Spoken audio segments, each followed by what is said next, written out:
Previously on Who Killed Jennifer Judd. I had one dream one time where I was in the movie theater and I was by myself and somebody tapped me on the shoulder and I turned around and it was her. And she said, "I just want you to know I'm okay." She did not have enemies. I can't literally sit here and think of somebody that did not like her. In my opinion, I feel like one person done it, one person knows he did it, and he has not told a single person. From ID and ARC Media, I'm Sarah Cailean, and this is Who Killed Jennifer Judd.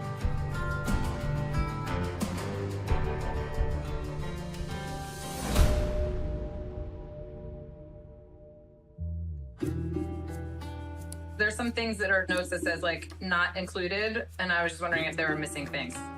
This is crime scene expert extraordinaire, Rana DellaRocco. I mean, why did they go back? Like, what made them go back and try to process the knife in 2000? Because I'm guessing they processed it then? I have no idea. Okay. Rana's part of the investigative collective I started with Dr. Ann Burgess during the pandemic. Rana's title is the Chief of Forensic Sciences and Evidence Services for the Baltimore Police Department. In everyday English, Rana is the head of all forensics and crime scene investigation for the 8th largest police department in the country. When I look at a crime scene, I'm looking for the ways the scene tells a story about what was going on with the killer's frame of mind, the dynamic between the killer and the victim, and what clues the actions of the event leave behind. Criminalists like Rana look for more minute details about the physical evidence and what those details tell us about the events that took place during the course of the murder. I sent Rana the relevant case files and asked her to go through the evidence list and crime scene photos with me on Zoom. I'm wondering if she'll be interested in pieces of evidence that I haven't prioritized. I plan on talking about DNA, but I'm still reeling from the discovery of the fingerprint on the knife blade. It does seem to me that there's absolutely some stuff there. Yeah. They do not match Jennifer, they do not match her husband, and they do not match Chuck Chance. I mean, it's going to be bananas if we solve a 32-year-old case with fucking fingerprints. I mean, okay. Seriously. I still can't believe they didn't compare the fingerprint on the knife blade to the fingerprints of Jeremy Jones. I mean, these were national headlines, so a lot of people were asking them, are you sure he didn't do it? The easiest, fastest road would be to be like, yeah, we tested his prints and blood don't match and his story's dumb. Yep. You know? Call it a day. Yep. Yeah, exactly. And so far, I haven't found where they did. Rana asks to see crime scene photos. I share my screen and start going through them. We get to a photo of Jennifer's body. She looks almost like a 20-year-old today. Her jeans are the 1990s style that's making a comeback. Her shoes are red khakis with white soles and laces, a red sweatshirt, and manicured red nails to match. See how her shirt is pulled up? Okay. Yeah. Is that from... Did Justin say, like, I tried to do CPR? No, he didn't. He checked for a pulse, but this is how he found her, with the shirt pulled up. Yeah. And part of it could be that she was dragged a little and it just, like, riched it up. But the other thing that's possible is that, because he said it specifically, when he first saw her, he didn't even really register any blood. What he thought had happened was maybe she had passed out or like hit her head on the way down, passing out, because she had some like blood sugar issues or something. So he said it felt to him like it was deliberately covering up the stab wounds in the chest, because there are like 6 stab wounds under where that sweatshirt is pulled up on her right side. Like on the top part of her chest? Yeah. I don't love that idea, but okay, I want to come back to this one. There's something in my brain that's twisting around. I can't figure it out, but I don't know. Yeah, I know exactly what you're talking about. We talk a while longer, and then it hits her. This thing that is twisting around in her head. They definitely moved her then, because unless she was maybe alive or something, I don't know, but like all that drop, if she was there, they would be a void there where her head was. A void means that something would have to have been in that space to make an area with no spatter in it. She suggests testing this piece of the carpet. There's a good chance that whoever did this could have cut himself in the attack. If he moved her, he likely would have dripped blood while doing so. It also means we should test her red keds, because the person likely touched Jennifer's shoes if he moved her. We keep flipping through photos. I'm scrolling quickly until she asks me to stop. I mean, that looks like a lot of blood. It does. We're looking at a photo of a laundry basket. There appears to be a white towel in the basket, covered in blood. So there is a white towel listed in some of these? Yeah, but it's listed as collected from Chuck's house.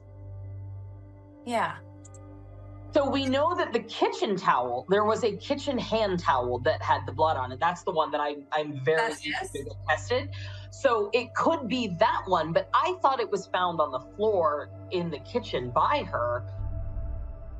We debate towels for the next few minutes. There are several listed in the crime scene report. None list a towel collected from a laundry hamper. I'm not sure if this is the kitchen hand towel or a towel that's not marked in the evidence list. Okay, so they said the towel samples were too faint for interpretation and could not make a conclusion. If that's that, they definitely, that should 100% be on your list of things. Whatever that one that's from that basket, laundry basket. Yeah, okay. Because that has a ton of DNA, and I can't imagine why that would be too faint for interpretation, because if that's all blood, that's a lot. That's a lot. And if somebody cut themselves or was wiping their hands off and threw that over there, they're probably going to be on it. We flipped through the crime scene photos for nearly 2 hours. Rana gives me plenty to think about. I can't act on this information, though, until we actually have access to the physical evidence. It's been 6 weeks since Cherokee County Chief Detective Joel Tabor and I realized that some of the most important pieces of evidence are not among the pieces that were transferred to us by the KBI. So far, Joel has yet to receive anything more. I've spent about 12 hours a day reading witness statements and retracing steps of the various attempts to solve this case. I've looked at Chuck Chance and Jeremy Jones, and now I'm starting to look at someone else. In mid-April, I called Joel and Sheriff Groves with updates. It's a guy named Alan Redden, who is still alive. Are you familiar with this one? Yeah. He's a registered offender, I believe, isn't he, Joel? Yeah, tall guy with glasses. He, at one point, was a registered offender here. Okay, yeah, that would make sense. Alan Redden is another person of interest in this case who has spent his life in the revolving door of recidivism, in and out of jail and prison for decades for a wide range of offenses. And in the course of all that, he admitted to at least one rape that took place about 3 years after Jennifer was killed. So he's interesting for a couple of reasons. One, yes, he's just got that history of sexual assault. He's got an extensive history of domestic violence. He was arrested for armed robbery 11 days after Jennifer was murdered. I think he was asked in '93 about involvement in Jen's case, and he said no, that he was at work. Somewhere around 2000, somebody actually went and pulled his work records, and he was not at work that day. They said it was the first day he had ever been absent was May 11th of '92. He also supposedly, I think like one of his sisters or a girlfriend or something had lived in the Judd side of the duplex about 1.5 years or 2 years before Justin moved in. And then there exists this unknown person who harassed Jen at Pitcher Express on 2 separate occasions at least, aggravating her enough that a Pitcher police officer just happened to be in the store, and Jen said, "Can you please make this guy leave? He won't leave me alone." So the officer asked him to leave and then was back in the store a couple of days later, and he was back in there, and he then said, you know, what did I not make clear about not coming in here? So I've seen different reports as to who that person was who might have been harassing her in the store. But according to this Pitcher officer, it was Alan Redden. And Redden, the first time he was interviewed, he didn't deny it or confirm it. He just kind of was like, okay. And then was interviewed some years later and said, no, that wasn't me. I don't remember. I tried to track down this police officer to see what he remembers. Unfortunately, in the years that followed Jennifer's murder, this officer's badge was stripped. I could go and speak with him, but I don't think it's even worth my time. I prefer to check if someone else knows anything about Alan Redden. Okay, so we're gonna... What's that? Yeah, you're doing great. Congratulations. Welcome to your first Zoom. I promised Justin Jud I'd call with any questions, and I've been meaning to update him on what I've learned about Chuck Chance.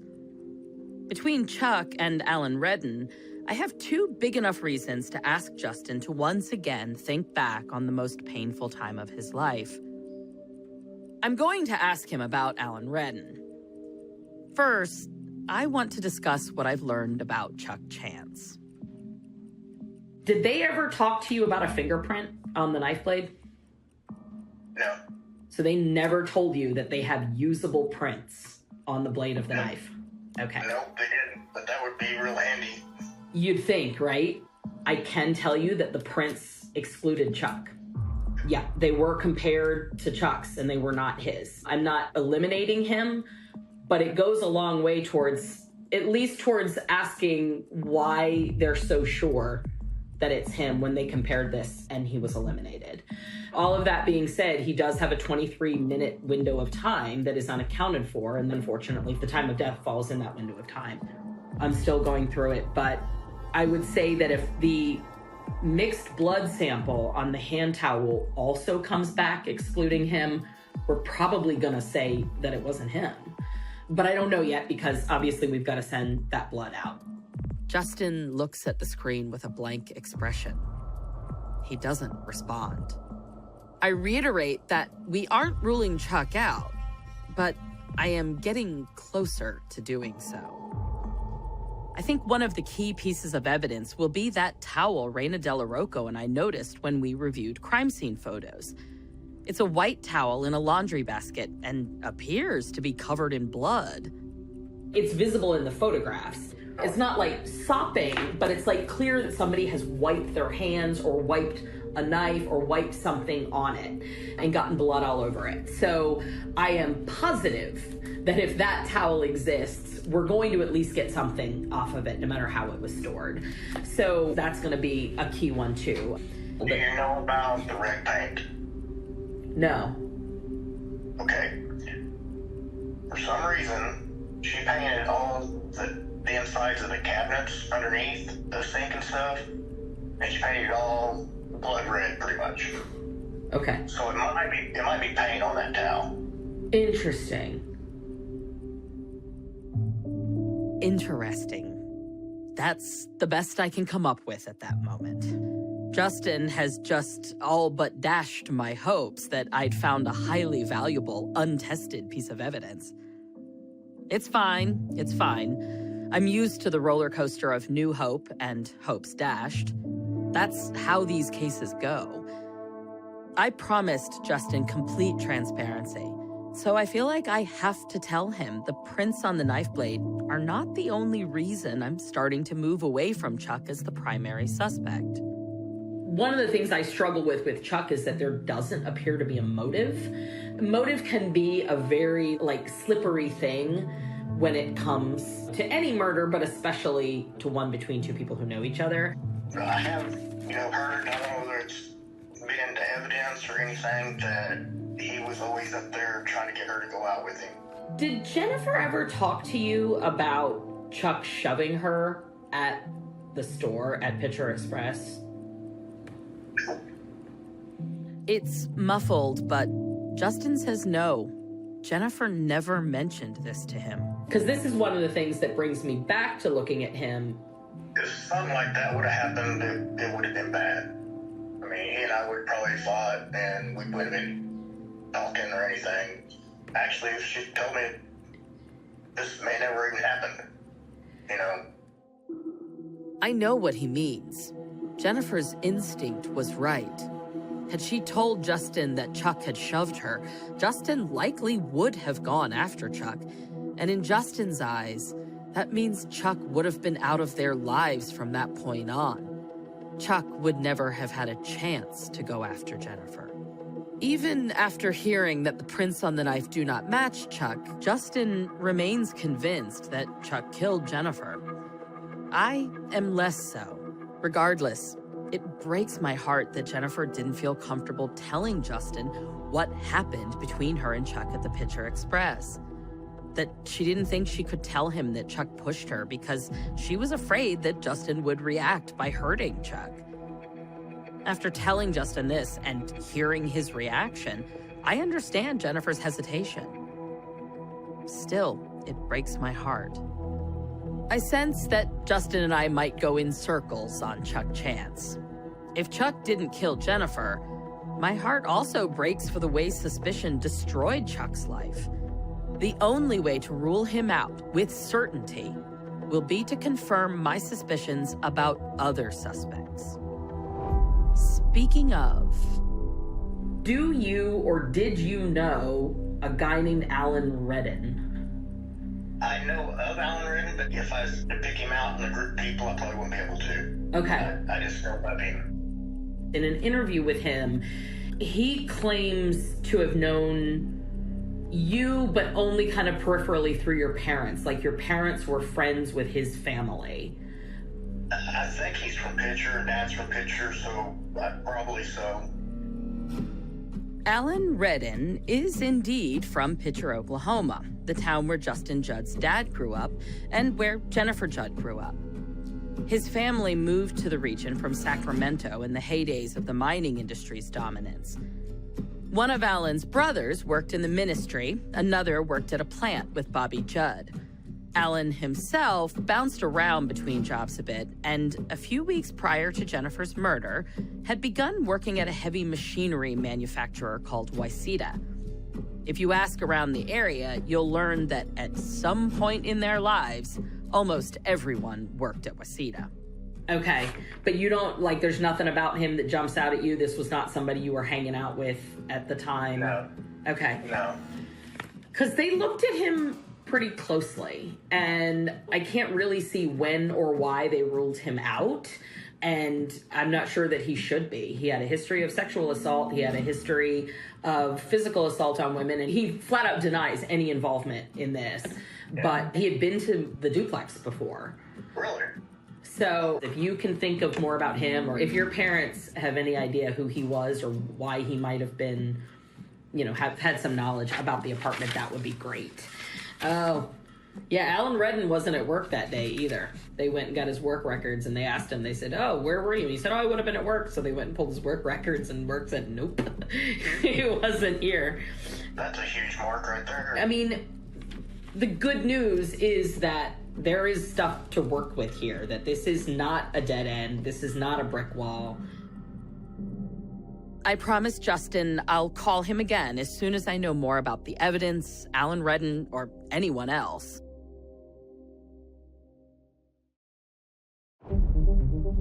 Justin Jud, Michelle McCorkle, and Chris Hausch have been so generous with their time. Other friends of Jennifer's spoke with me off the record, helping me to shape my understanding of Jennifer's life and the rumors that swirled around her death. When I left this area in March of 2024, I promised them all we'd keep in close contact, and we have. I've asked them to let me know if anything comes up. In April, something did. Okay, Sarah, are you there? Yes, I sure am. Okay. You want me to start reading? Yeah, let her rip. Okay, on March the 27th, I sent Jeremy an email, and in the subject line it says hello. And then I just said, hi, Jeremy. I'm sure sorry about losing your mom. She was always so good to my Granny Pete. I've lost my brother and my dad. I know how hard it is around the holidays. I remembered your birthday is in April, and know it will be hard without your mom. Chris told him she moved back to Miami and nothing's changed. She tells him his brother still lives near her grandma. Hope you're making it okay.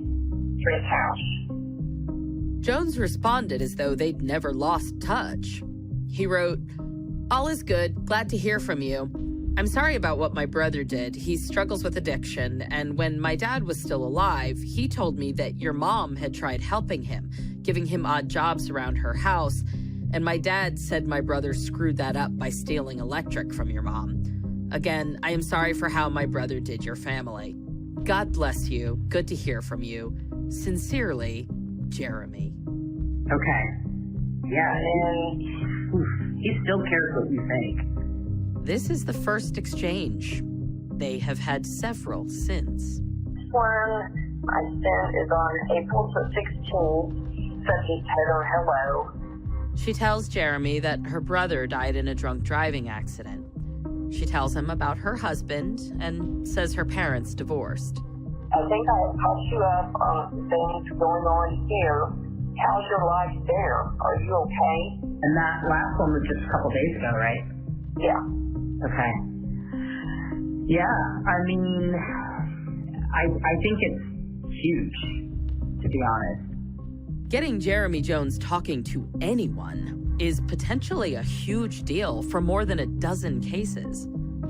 His appeals are reaching the end of the line, and he could take the truth to his grave, leaving dozens of loved ones to forever wonder if they would ever get the answers they need. I don't know what to think. I don't really know what to talk about now. And if he responds over the weekend, I'll email you. Oh, yeah. I'll take a picture of it and send it to you in text. I tell Chris to keep him talking. He clearly loves to hear about her life, but I suggest she steer clear of anything too personal. She can mention things she heard in the tape of his confession without saying she saw it. Things like the powwows and her grandmother hollering for them to get home. I appreciate you. I appreciate you too. Have a good evening. A few days later, Chris called me again, this time with even bigger news. Jeremy wrote her back again, and now he says he'd like to call her. I was sure he'd call within a few days, but somehow I got this one wrong. He went silent. We didn't know what to make of this silence, but we stayed hopeful that eventually we'd hear back. With any luck, he'd call in the next week. If he did, I wanted to be there. I also wanted to track down the missing physical evidence, and I wanted to find Alan Redden. By early May 2024, this trio of reasons felt like more than enough to convince me to travel back to the border of Kansas and Oklahoma. I fly into Kansas City, Missouri, and drive the 3 hours to the border shared by Baxter Springs, Kansas, and Pitcher, Oklahoma. The Cherokee County Sheriff's Office is about 10 minutes into the Kansas side of the border.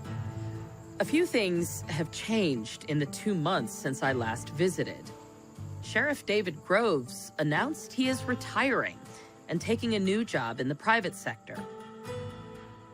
Honestly, when I heard this, I freaked out. There was a real possibility I'd lose access to the case, access to the evidence, and the ability to help the team make decisions about the direction of the investigation. The sheriff quelled all my concerns by deciding to deputize me.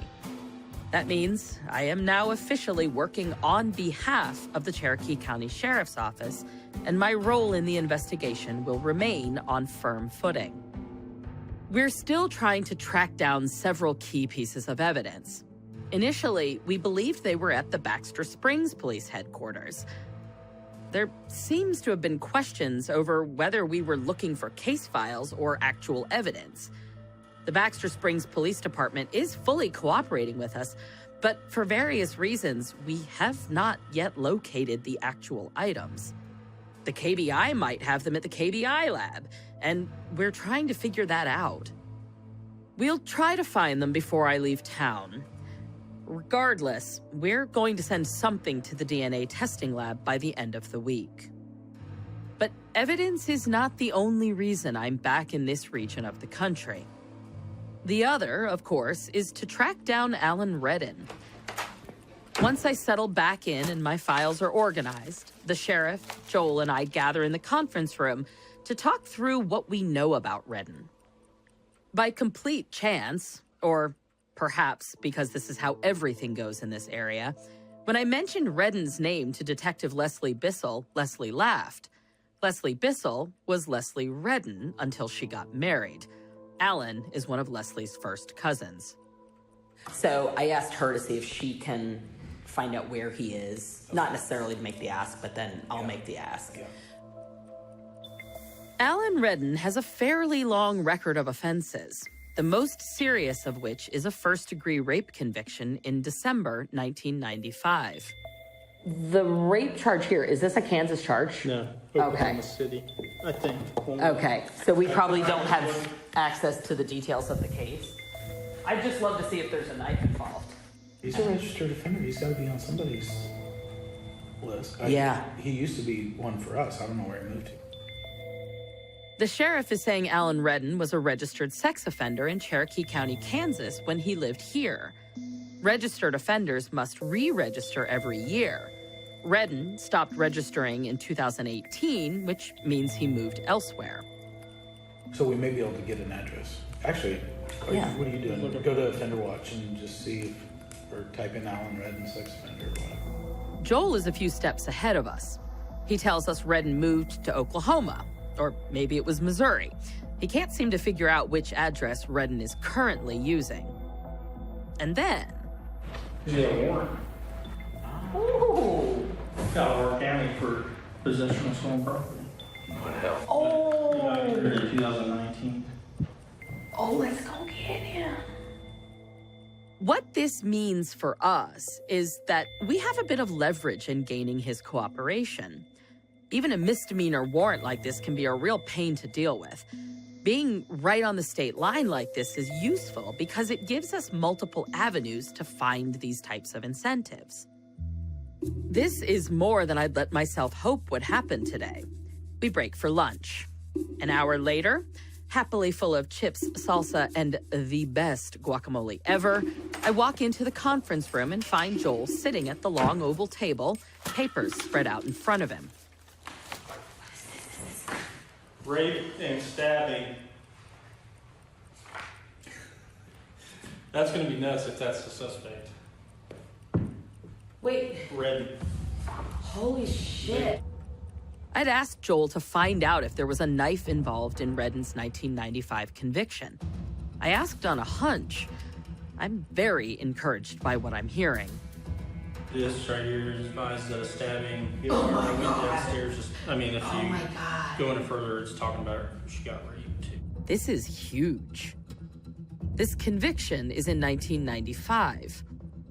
I take a closer look at the report. The stabbing that's referred to in the very first thing is actually the rape victim's boyfriend, who, in the aftermath of the rape, went after Redden. But he does stab the rape victim at least once under her rib. It also says that 2 weeks earlier, he had attempted to rape another woman. It didn't get reported as an attempted rape, though. It got reported as an assault by the woman because she hit him in the head with a claw hammer. The idea of an attempted rape being reported as an assault on the attacker is confounding. The woman wasn't actually charged. It was just reported that way because Redden went to the hospital and the ER staff were required to notify authorities. As for the knife used in the attack, humans are creatures of habit. And when we find an effective tool or method for anything, we tend to keep utilizing that tool or method until it stops working. We get more skilled, we get more efficient. This is true for all of us, but it is especially true of repeat offenders. Redden's propensity to use knives in crimes of violence make him an even more compelling suspect than he already was, simply by proximity and access. He's got a suspended driver's license out of Oklahoma with that address. Oh, there he is. So this is suspended in most recent address. This is what he gave us in 2018 when he left, and this was the phone number he gave us in 2018. Where is Sand Springs? I don't recognize the town on the address. I ask if they know where it is. Down by Tulsa. Oh. I'll go down there and talk to him, but... West of Tulsa. It's 100 miles from right here. Oh, yes. I don't mind. It would be worth it for me to talk to him, but just tell him, like, if he's got warrants, I don't want to do it. Like, I'm not going to his house, you know? Just tell him, I'll cut you a deal. I can get the Kansas cops not to come and take you back to Kansas on this theft case, but you're going to need to play ball. Yeah. That's an offer I can't refuse. I doubt Redden will be able to either. Are you Amy? What's that? Are you Amy? No, I am not Amy. Do you know if Alan Redden lives here? Is it this one? Yeah, number 2. Okay, thanks. I've found the building associated with Redden's last known address. It's nestled into a quaint downtown area, but this spot stands out like a sore thumb. It's in desperate need of new paint, but I get the feeling that wouldn't be enough to make it fit in with this nice area. The front door opens into a very small foyer with some mailboxes on the wall, telling me there are multiple rental units. In front of me is a huge, wide, extremely dark staircase going up to an even darker hallway. A large man I can only see in silhouette appears from behind a hall railing at the top of the stairs, apparently expecting someone. He asks if I'm Amy. I say no and ask if he's Alan. He's not. Oh, okay. Does he have a dog? Yeah, you got a little dog. Will you do me a favor?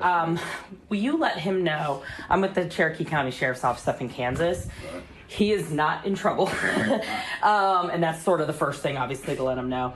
I am, though, reinvestigating a homicide from 1992 that he was interviewed about several times. He was eliminated as a suspect. But because I have to sort of start the case over from scratch, right. The way it works, I have to go through and just talk to everybody. Yeah. Okay. So if he's up for it, if he wants to give a call to the Cherokee County Sheriff's Office, he can ask for me, but he's more likely going to get Joel Tabor, Detective Joel Tabor. I didn't even bring a card, right? I'd give you one of those. But if you could just let him know that we would love it if he'd give a call. Like I said, he is not in trouble. We just need to check that off the list. Okay. Cool. Thank you, sir. I'll let him know. Okay. Thank you. I can't get down that black hole of a staircase fast enough. Okay, so Alan Redden isn't home, but he's alive, and he lives here, and these bits of confirmation are enough to keep us moving forward. I came to Oklahoma, Missouri, and Kansas with 3 goals. I'd hoped to speak with Alan Redden. I'll settle for speaking with his neighbor and knowing he has my number. I'd hoped to be there when Jeremy Jones calls Chris Hausch. She came to my Airbnb every night for a week just in case he called. He didn't. But as I'm driving back from trying to find Alan Redden, my phone rings. It's Chris. She just got another message from Jones. I've been completely cleared of all them cases. I am looking forward to talking to you soon. I have a lot we can catch up on. LOL. would prefer talking to you than this email. LOL. God bless you all. JJ. Holy shit. I knew it. I knew he'd be back. But there is something different in his tone after this little vanishing act. He's not flirting exactly, but it's like the mask of sweet, prayerful Jeremy has dropped away. There is innuendo, kind of flirting with plausible deniability. Most women can sense this shift when it happens, even in normal men. But coming from Jeremy Jones, Chris is especially uncomfortable with it. He went from 0 to 60 to like, we're thick as thieves. We've known each other forever and I can't wait to talk to you. I mean, is it just me or is there sort of a wink in his voice? Yes, there is, and it's creepy. I'm sitting out here at my home. It is so nice and peaceful after tornadoes and the storm. And I'm just watching this rabbit just hop along. It's not scared of anything while I'm drinking a peach Bellini and talking about this as nonchalant as I possibly can. But this is freaking crazy at this point, that he's signing stuff JJ and he wants to talk to me on the phone. Yeah, I mean, if at any point you're like, I gotta tap out of this, you tap out of this. That is always acceptable at any point. Like, no questions asked. There's not any way he can get out of there, is there? No. Nope. He's very secure where he's at. No, he's not. He's not getting out.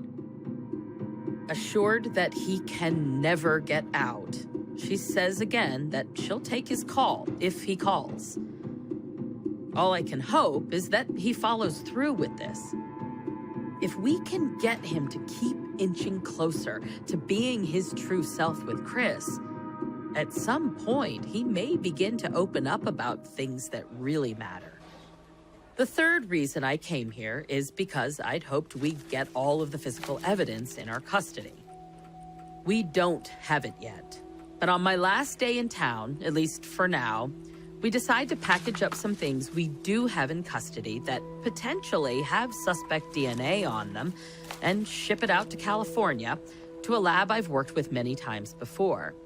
If anyone can figure out the story told by DNA, it's this lab. If we ever track down the missing pieces, we'll ship them as well. Or maybe we won't need to. Maybe these pieces will be all we need. I certainly hope they hold answers. As I start my 3-hour drive to the airport, I make one final stop. I drive to the neighborhood where Jeremy Jones grew up. I park at a cute nearby coffee shop to make the rest of the trek on foot. As I'm walking, I realize I'm literally crossing to the other side of the tracks. The houses are single-story ranches with chain-link fences. Some are very well kept, others in various states of disarray. One has a tarp covering a large portion of the roof. Jeremy Jones grew up in one of these ranches on a corner lot. The white siding is discolored. There's a small cement stoop at the door with a metal awning and metal railings supporting it. There's a lot of sun-bleached clutter in the yard. I have a picture of this house from the late 80s.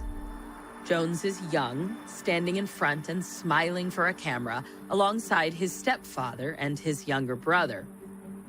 Jones has a full head of wavy brown hair and looks like a happy, healthy teenager.